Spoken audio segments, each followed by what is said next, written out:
बहन भाइयों को नमस्कार। आज हमारी चर्चा का विषय है मुख्यमंत्री एक पहरेदार अनेक। ये बात हम इसलिए कह रहे हैं कि पंजाब में मान साहब जब से सीएम बने हैं, केजरीवाल जी इन पे पहरेदारी के लिए किसी न किसी को लगाए ही रखते हैं।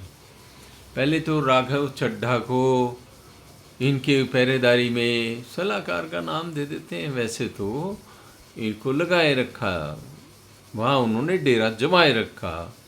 बाद में उन्हें आंखों का लंबा ऑपरेशन करवाने जाना पड़ा, राज्यसभा के मेंबर भी हैं वो।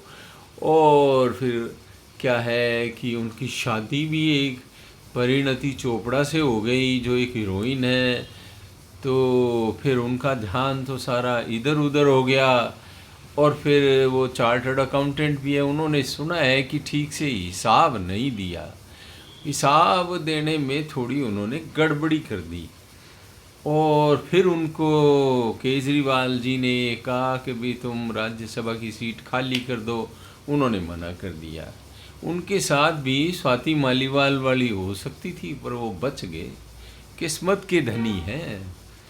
अब क्या है कि उनके एक लात लगाई केजरीवाल जी ने, और उन्हें पंजाब के उस प्रभारी पद या कोई क्या सलाहकार था, उससे उनको बाहर कर दिया। आजकल फिर मान साहब के हिस्से में आ रहे हैं।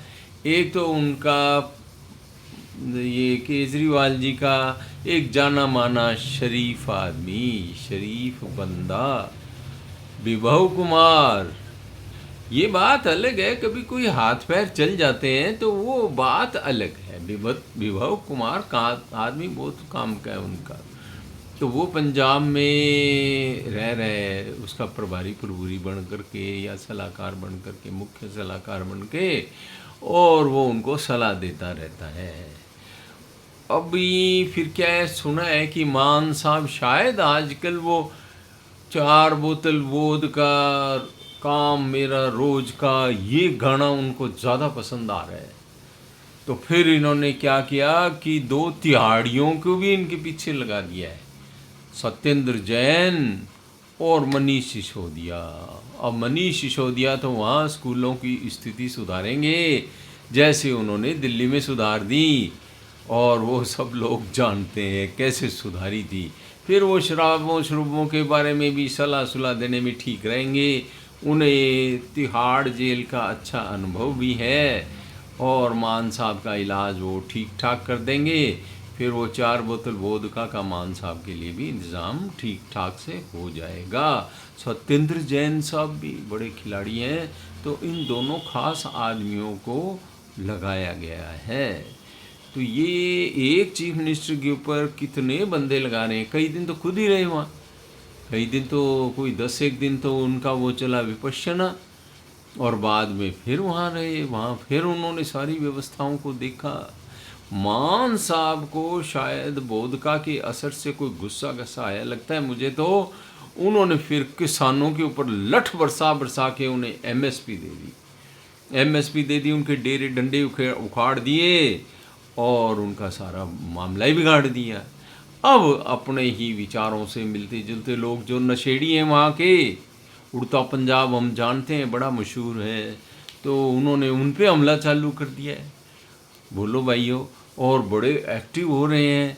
शायद उनको अपने इन जो घेरेबंदी है उससे गुस्सा नहीं आ गया हो, और गुस्सा आकर के उन्होंने लठ बरसाने इधर उधर चालू कर दिए हैं।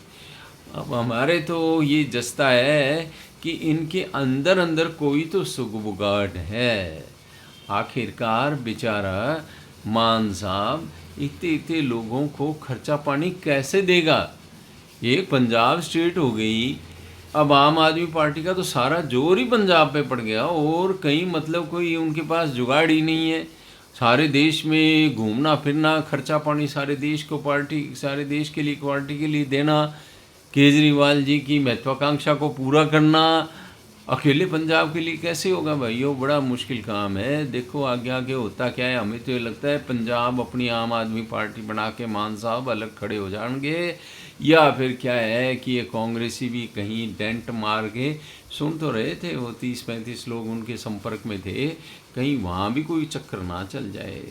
देखो क्या होता है, मान साहब पूरा कार्यकाल करते हैं या क्या क्या खेल होते हैं, ये हम भी देखेंगे।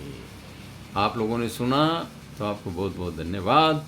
पसंद आए तो लाइक शेयर एंड सब्सक्राइब कर देना।